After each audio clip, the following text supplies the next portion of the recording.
please hear me when I say this. This episode is not for couples who are not committed to working together in their marriage. That part. That are not committed to working together as a team. Because we're not just answering the questions, we're going to actually give you tools as teammates. But good teammates don't fight each other. Mm-hmm. They don't.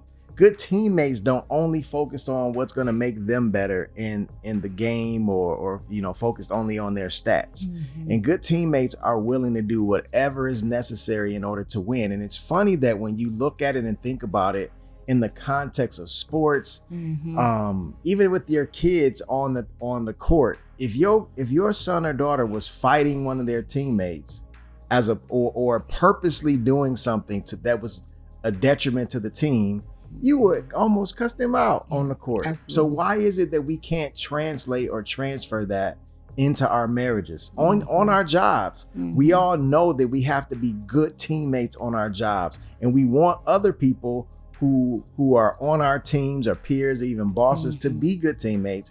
We understand what the qualities and characteristics of a good teammate is, but why is it that we don't operate in the same way?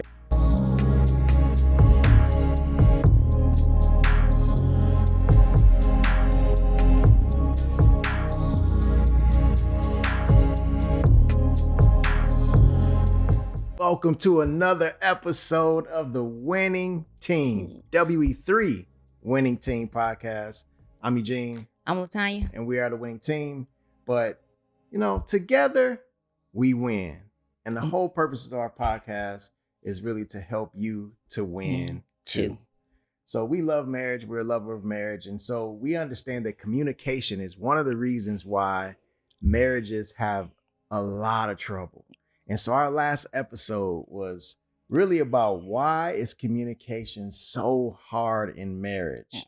And man, the feedback and the comments that we've gotten back from people have been incredible.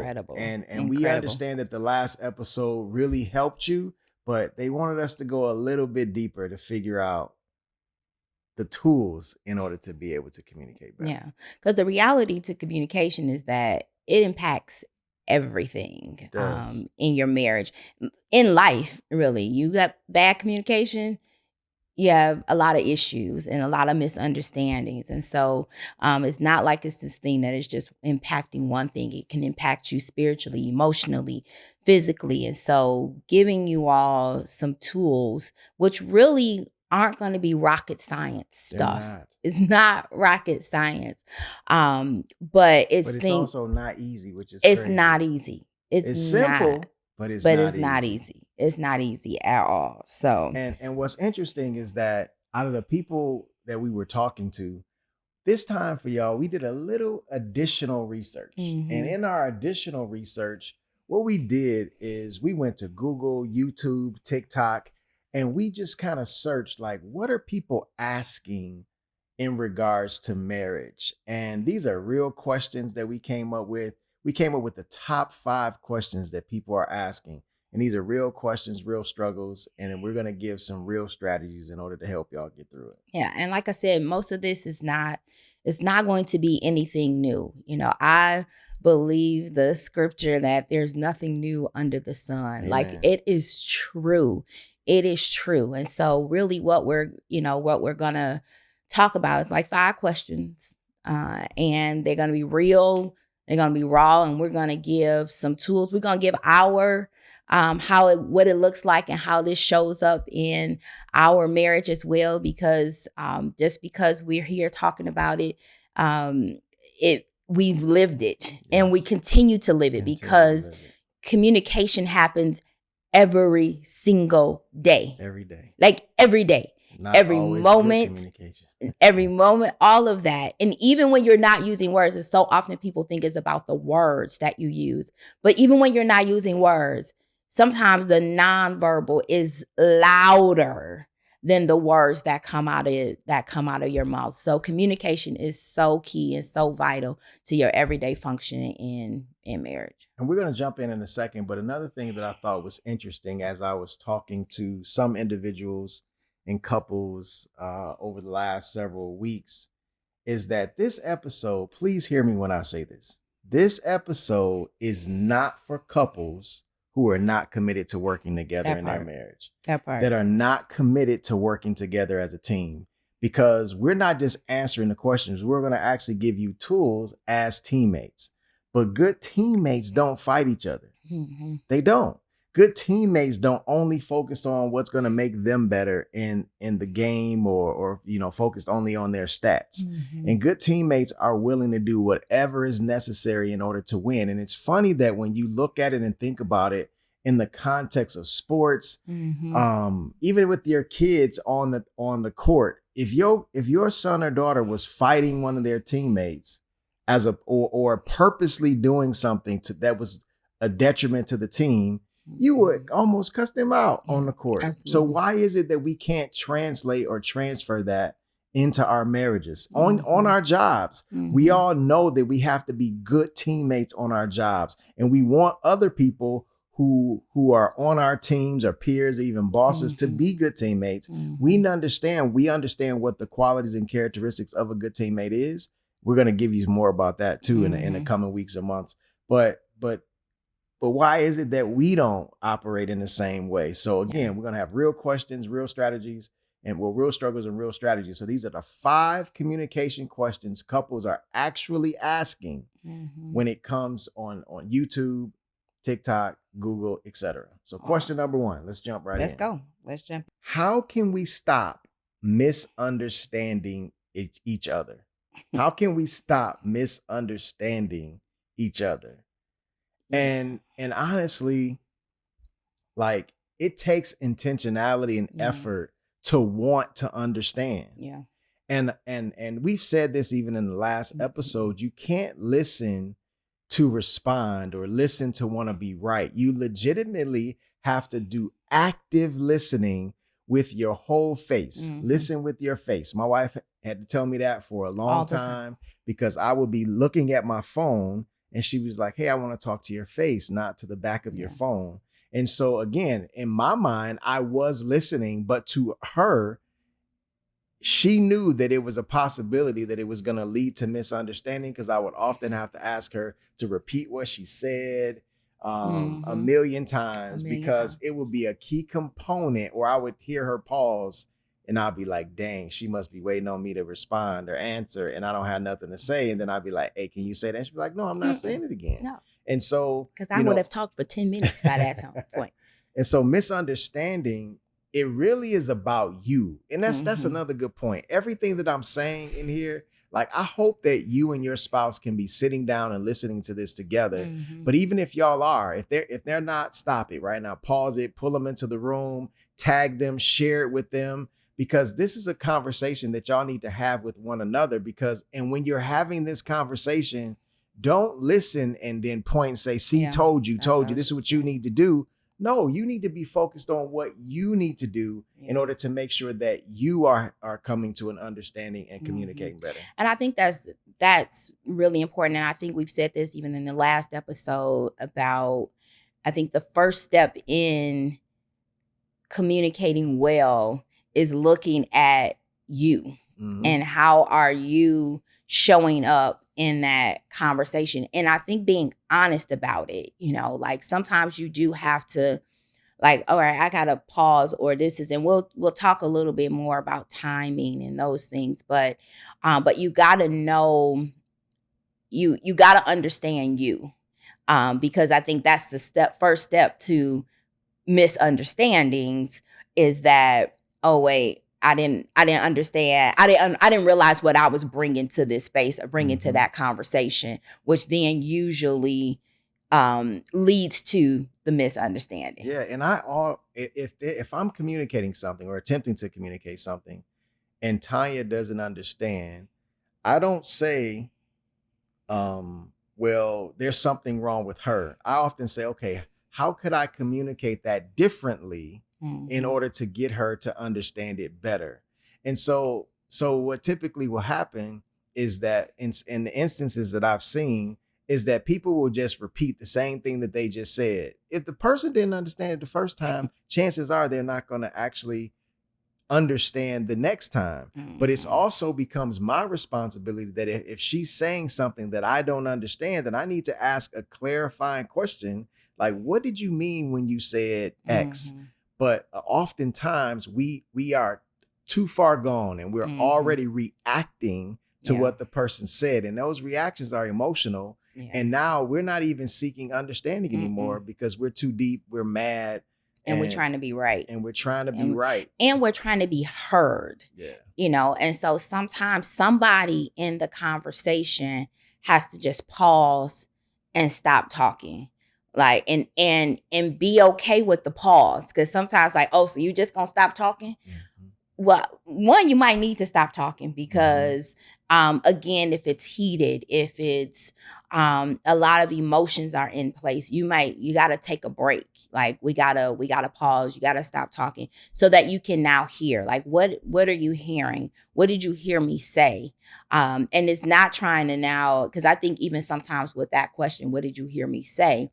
Now it's like, well, now you're trying to be a therapist. Like, no, I'm trying to make sure I'm understanding so that we can get clarity. That's another one of the steps. You're working to get clarity, not just to get your point across. And I think that's where the misunderstanding happens, is because I'm focused. Someone in the conversation is focused on getting their point across as opposed to getting clarity and really moving the conversation forward.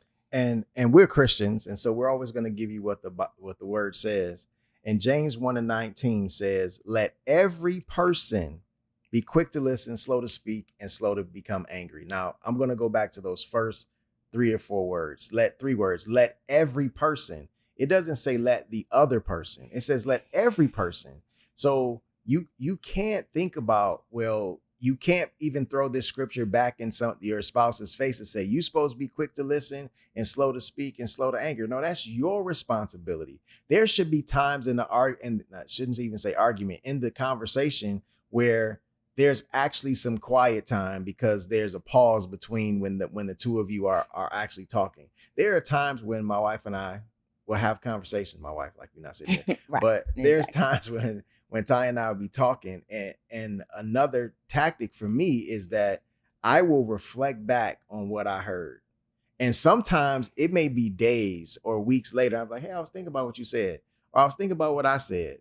And I said this and I said it like this. And then we may have an entirely another conversation about it, because I'm still processing. Sometimes I'm actually he processed 4 days later. A slow processor, because I think deeply about what we're talking about. And if she feels a certain way about something, or she didn't have an understanding, I'm now processing what she said based on what I said and how it made her feel.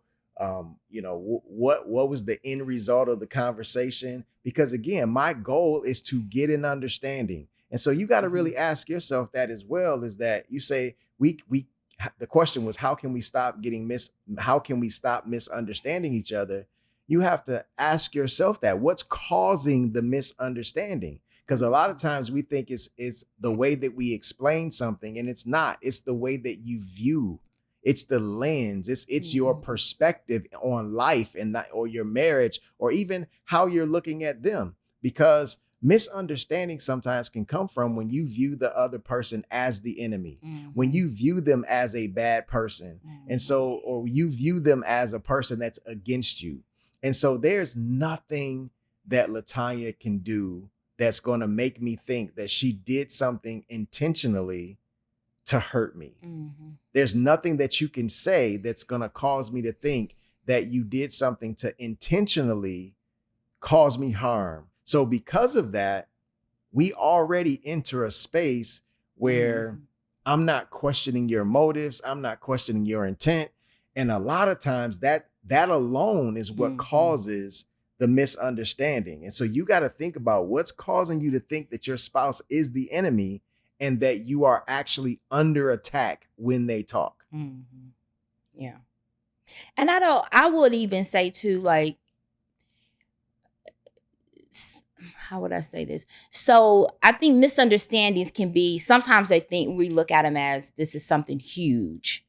A misunderstanding can be, I asked you one question. So let me say this. Let's get into Gatewood business just a little bit. So as Eugene said, he likes to ask questions. And so he likes to say in our house that we anticipate what he says. What I'm going to ask, what I mean, right, or why I'm asking the question. Right. They don't ever answer my question. And he might not be wrong all the time. That may be not. That's our perspective. But we just had this conversation the other day because I think I said something and he was like, well, I'm not disagreeing with you. And I said, I didn't think you were disagreeing with me. We're having a conversation. So it wasn't something big, but that was a small misunderstanding. But if those small misunderstandings continue to happen, then those do become the bigger things, or you don't really have the skills. You lose the skill set of trying to get an understanding if every time you're in a conversation with somebody, you feel like you're being misunderstood. No, I agree. And I think if you didn't resolve the last conflict and then now a new one comes up, then you could be actually arguing about or piling on something that was a misunderstanding before. So you got a misunderstanding on top of another misunderstanding. So if you're operating off of the previous understanding that was wrong, and now you're using that as an opportunity to now try to come to an agreement in the next conversation, it's just going to create this tangled web. You're going to continue to be misunderstood. And so I think that it's very important that we have conversations about conversations. So sometimes we'll have a conversation about the previous one and say, hey, what caused the misunderstanding in that? Or why did you feel that way about that? And that goes to like reflecting back.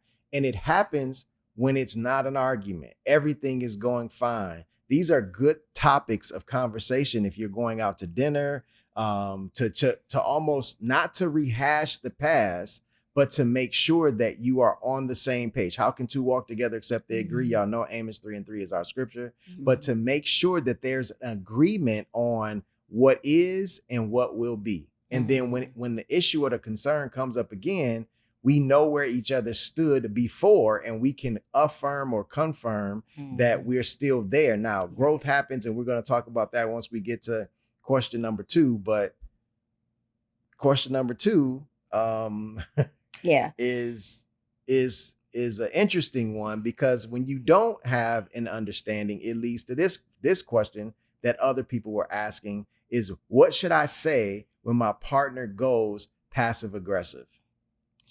Yeah, I said when we were looking at this, I was like, I'm not sure passive aggressive is the issue in I would say now. I think, in the past, it may have been, and I think we use passive aggressive a lot. Like, so even in defining that, it's just your indirect reaction basically to what I think is sometimes can be hard conversation or hard things. And so as opposed to having a conversation, I'm going to have a reaction, and I think passive aggressiveness often causes reactions. But I do feel like in this phase of our life, I'm just going to say what we need to say and address it. But we've shared, I think during our silent season, it was a lot of passive aggressive behavior going on. And thank God it didn't lead to the detriment of us. Like, I don't know what the awakening was to now say, well, it's okay to have hard conversations because they're necessary, they're needed for our growth. But that was a space for us. I think that led to the silent season. So like, if I had to now look at, like, give the tools to say, how do you move beyond that, is, looking at the motives. Like, what are there motives to hurt you? Are there motives to your spouse or partner's motive to hurt you. And if you're in this team together, as we mentioned earlier, and you're on the right team, and you all are being teammates and supporting one another and showing up, not always agreeing. Teammates don't always agree, but the goal is that we're here to win. And so we're going to do everything we need to do to make sure that we're doing that. And so if you keep that in mind, then when these passive aggressive moments come up, you're going to say, okay, I don't think your intention wasn't to hurt me, but here is what this looked like, and here's how this made me feel. I wanted to define passive aggressiveness because I think that a lot of times in my conversations with couples or individuals, they won't use the term passive aggressive, but their behavior is passive aggressive. And passive aggressive is a pattern of indirectly expressing negative feelings instead of openly addressing them. Again, it's a pattern of indirectly addressing negative feelings instead of openly addressing them. And so when you think back to when we were just talking about being misunderstood, I think that a lot of times in conversations, especially in heavy conversations, when we have not identified the goal of the conversation, and as you just said, agreement it doesn't mean that we have to think identically. It just means that we have to have a purpose that's aligned. And so when you don't have purpose, alignment and purpose, alignment and expectations, then that can cause you to feel some kind of way. And so people can often, hey, are you okay? I'm fine, but you stump away. And it's when your actions and your words are not in alignment because you're upset about what's going on. And as opposed to talking about it, you'll just react to it, and now it causes tension, and it causes tension in the household. And so I think when you talked about not being assuming positive intent, but Ephesians 4:15 says, "Speak truth in love." And so for me, I'm always trying to figure out if I'm going to say something to you, I want to make sure that I'm saying it in a loving way. And you can look at 1 Corinthians 13:4-7 to see what love, the way I should operate in love. And for me, I just don't want to do anything that's going to intentionally hurt you physically, emotionally, mentally. And so passive aggressive behavior, and again, I'm not sitting here talking about that I'm perfect, because there are some times where I am irritable, but I have to constantly check myself. And then sometimes within the moment, I can apologize. Other times I may come back later and be like, my bad, the way that I was acting earlier. But I don't even, and I think, again, when we talk about unresolved, sometimes people will act away, and then in order to fix it, they'll try to be loving and like the thing just didn't happen right. And it's like, no, like you were just acting crazy. So, and sometimes we even do this. We'll say, you may not want to talk about it now. Just let me know when you're ready to talk about it. But we just create the safe space so that when you do want to talk about it, that the space is open to have the conversation. I agree with that. And again, I think we've come a long way in that. And I think in both of our efforts to keep peace, created this space of passive aggressiveness. And sometimes too, it was just like I don't want to talk about it. I don't want to be asked like 5,000 questions because, the professor, that's what we like to call you, gonna ask you some questions, and they're like great questions.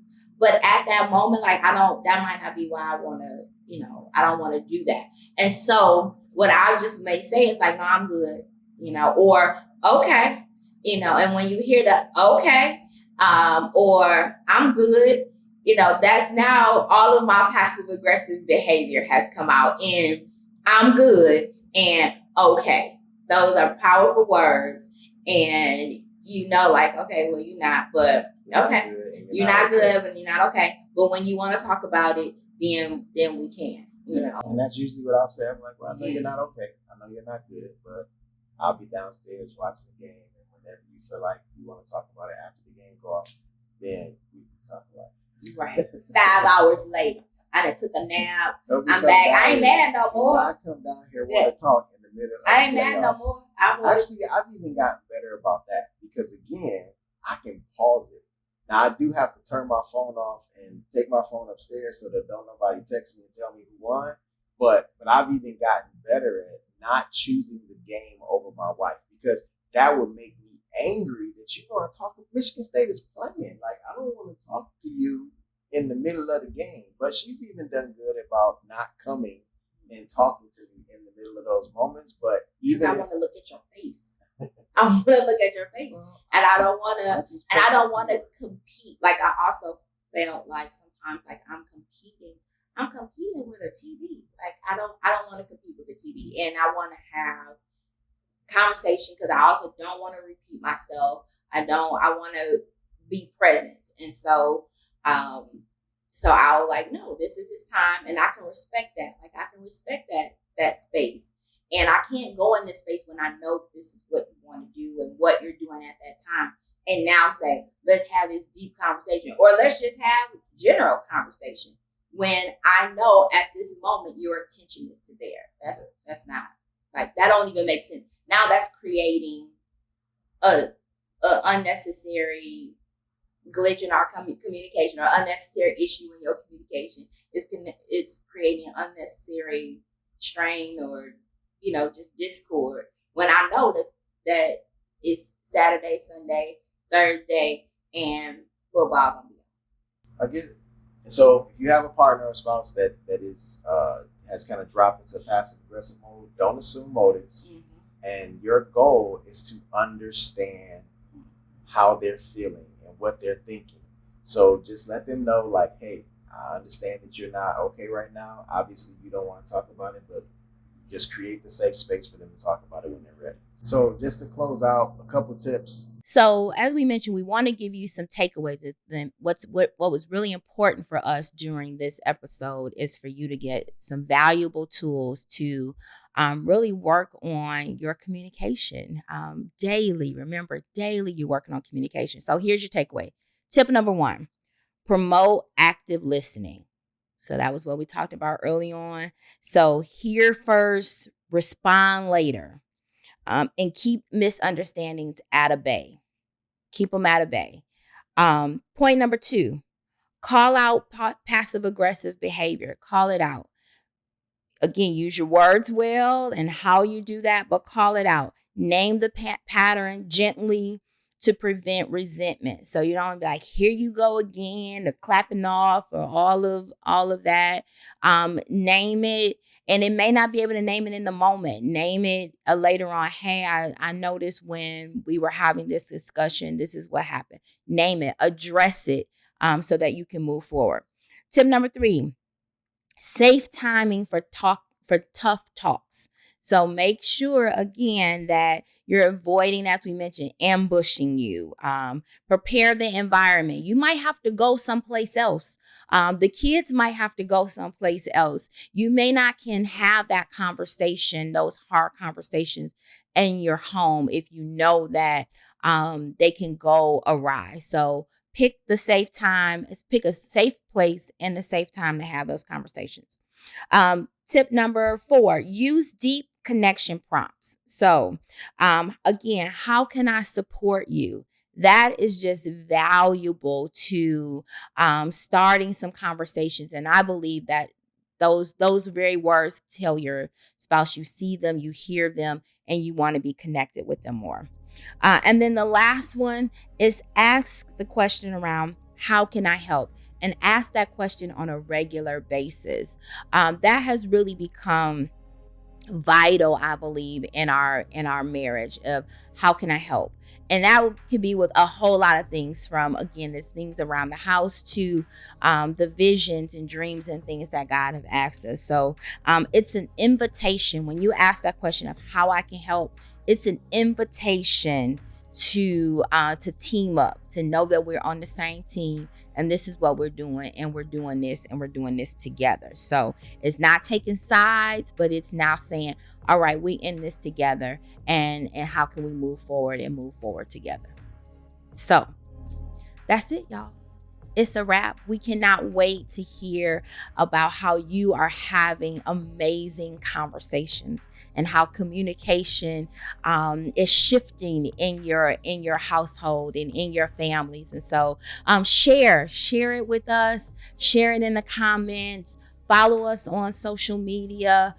We three, the winning team. We want to hear from you because you are what matters, and we want to be able to know that what we've shared has been what's helpful for you. So we cannot wait to hear how you win and how you all continue to win together. So see you the next time. Peace.